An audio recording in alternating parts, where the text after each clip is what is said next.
Неке мына пәтер 200 000 теңге, бір бөлмелі пәтер. Да, слышно, говорить. Вы сдаете квартиру? Здесь у меня срок озвучки от 300, двухкомнатный от 400. Күн көрерміз. Құйрығы жоқ, жалы жоқ. Құлағын қайтып күн көрер. Жылап отыр. Біздерге 5 күн берді дейді. 2 баласымен. Құнығып не бар деймін де олардан.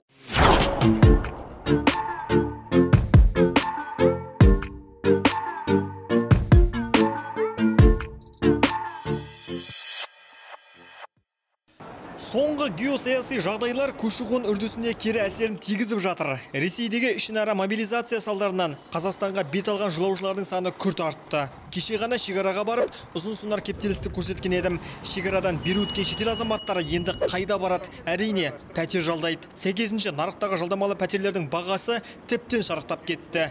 Елдің батыс өңірі Ресейдің 5 облысымен шектеседі. Өз кезегінде батыс қақпадан келушілер өте көп. Олар алдымен Орал қаласына тұрақтайды. Сондықтан әуелі осы қаладағы пәтер бағасын шолып шықтым. 150 мыңнан басталады.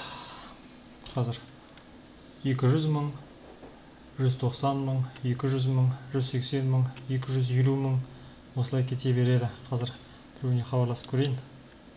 Неке мына пәтер 200 мың теңге, бір бөлмелі пәтер. 42 шаршы метр. Қазір осыларға хабарласып көремін.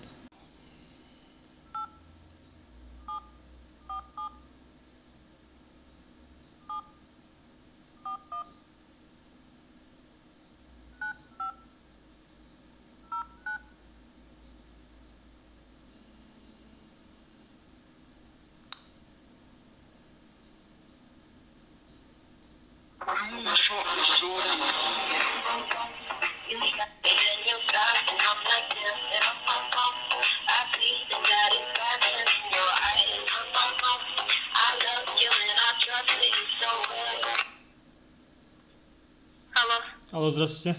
Алло, да, слышно, говорить. Вы сдаете квартиру? Какие комнаты нужно? В России? Да. Ага. Какие комнаты нужно? Длительные? Одна только. Здесь у меня срок озвучки от 300, двухкомнатный от 400.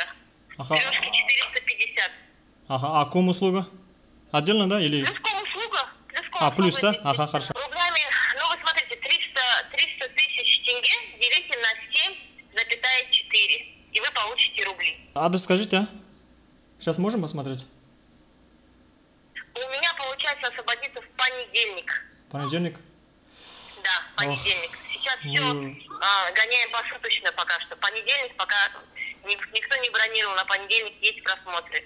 Вы можете мне просто на WhatsApp написать, и я вам тогда как бы фотографии скину, что-нибудь такое, как бы, потому что я сама их фотографирую. Извините. Хорошо. Пока вот такая суровая правда. Да, хорошо, спасибо вам. Да, ага.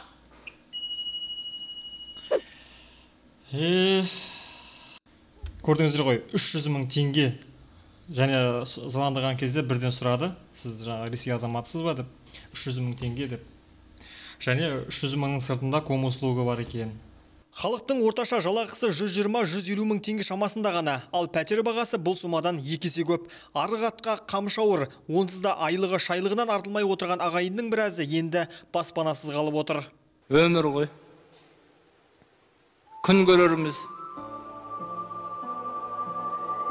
Құйрығы жоқ, жалы жоқ. Құлағын қайтып күн көрер.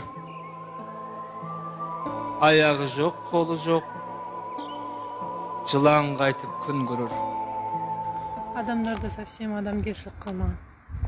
Біздің домда тұратын кеше квартиранттар бар еді, однокомнатныйда тұратын. Жылап отыр. Біздерге 5 күн берді дейді.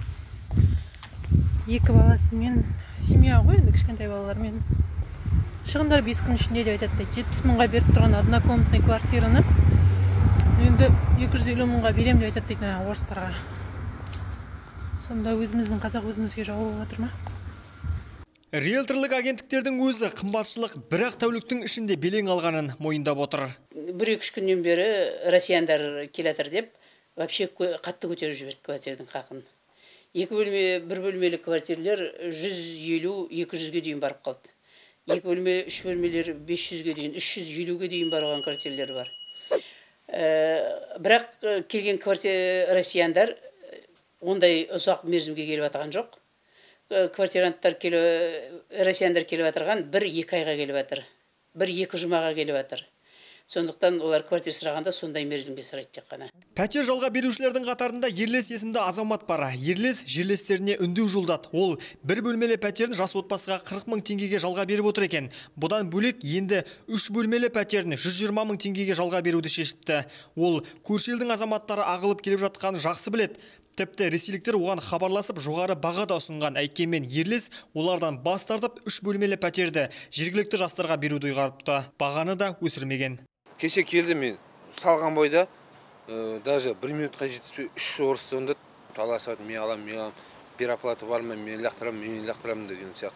Сосын ойландым, өзім қазағыма берейін. Екеуінде де қазақ отбасылар тұрып жатыр, қазақ жастары тұрып жатыр, Жастары тұрып жатыр, қазақ жастары тұрып жатыр. Мысалы сенде мүмкіндік болды ғой, жаңа шетелден, Россиядан келіп жатқан адамдарға 300 мыңға, 350 мыңға жалға беруге.